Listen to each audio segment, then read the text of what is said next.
لا الہ الا اللہ پڑھ لا الہ الا اللہ۔ شادی سے پہلے بھی لڑکی کا نام کے ساتھ والد کا نام ہو اور شادی کے بعد بھی والد کا ہو۔ شوہر کا نام لکھنا ہی انگریزوں کی بدعت ہے، اسلام کا اس سے کوئی تعلق نہیں ہے۔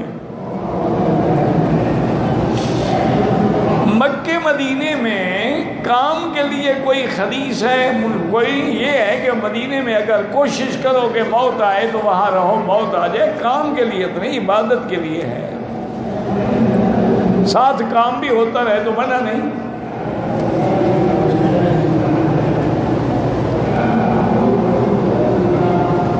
کہتے ہیں حکیم ابن ہزام کی والدہ خانے کعبے کی زیارت کے داخل ہوئی تو ان کی پیدائش ہوئی۔ یہ بھی کتابوں میں نہیں، حدیثوں میں تو نہیں ہے، تاریخی روایات ہیں، اللہ عالم۔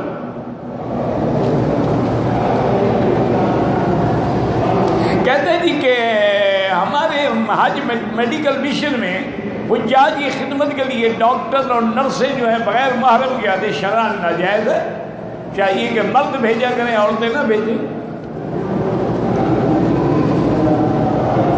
ہم جب مکہ پہنچتے ہیں تو ہم مسافر ہیں یا مقیم ہیں؟ اگر آپ نے 15 دن ایک جگہ رہنا ہے تو مقیم ہے، اگر 8 دن رہنا پھر مدینے جانا ہے، مسافر ہیں۔ جو لوگ مکے میں رہتا ہے وہ دم کا گوشت کھا سکتا ہے اگر غریب ہے، غریب نہیں تو نہیں کھا سکتا۔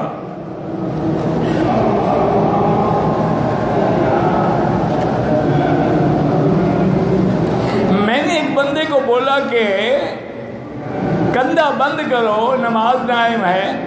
بہرحال کندھے کو نماز میں بند کرنا چاہیے، صرف طواف میں نکالا جاتا ہے۔